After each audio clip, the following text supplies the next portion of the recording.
¿Cuántos poderes hay? Lo que nos enseñan a todos en la escuela es que hay 3 poderes: el ejecutivo, el legislativo y el judicial. Y algunos trasnochados todavía opinan que los medios de comunicación son el 4.º poder. Pero no, ya no.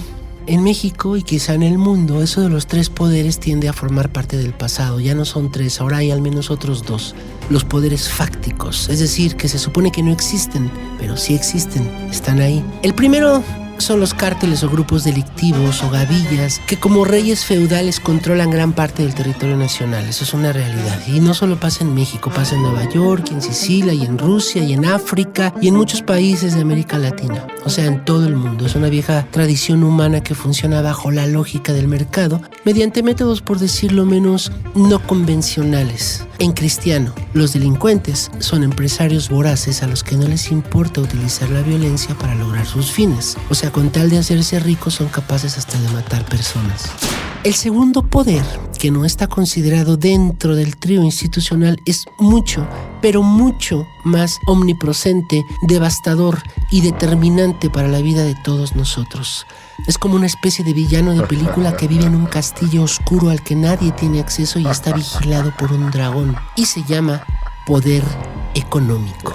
Y es el poder más poderoso de todos los poderes, es el papá de los pollitos, es el mero mero, el que parte y reparte. El poder económico es el poder que en realidad manda en nuestra sociedad, que controla los hilos de nuestras vidas sin que nosotros podamos percibirlo. Y sobre todo, que tiene como uno de sus mejores trucos el manipularnos como flautista de Hamelin con una música que nos hace no solo alabarlo, sino perseguirlo desesperadamente. Somos sus esclavos perfectos. Y quizá lo más impresionante del poder económico es su capacidad de invisibilizarse y de tener el control real de la sociedad sin aparecer como responsable de sus males.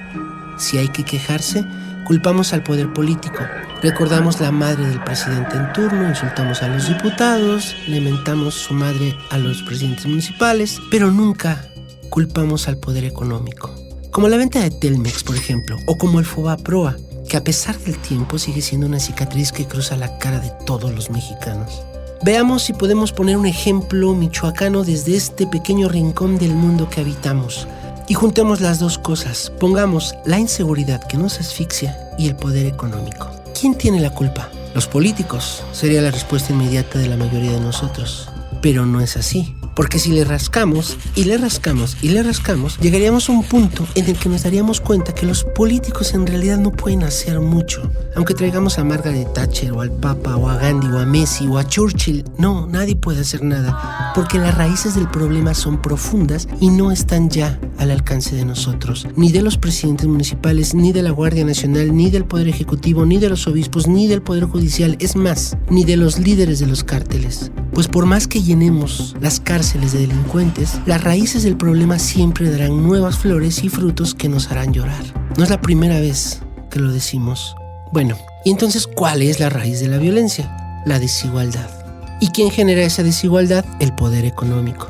Para acabar pronto, si en Michoacán no hubiéramos construido tanta miseria, no tendríamos la tentación de surtir de droga ni de mano de obra a esa trituradora de humanos que es Estados Unidos, que no es un país, sino un gran negocio. Y en el viaje nos vamos matando. Ese es el poder económico.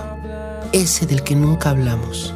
El poder supremo del mundo y por supuesto el poder supremo en México. Controla al poder mediático y corrompe al poder político y al poder judicial. Fue determinante en el pasado y es diseñador del futuro. Es juez y parte, y muy probablemente uno de los principales culpables en caso de que acabemos con el planeta. Para terminar, y creo que vale mucho la pena recordar estos datos.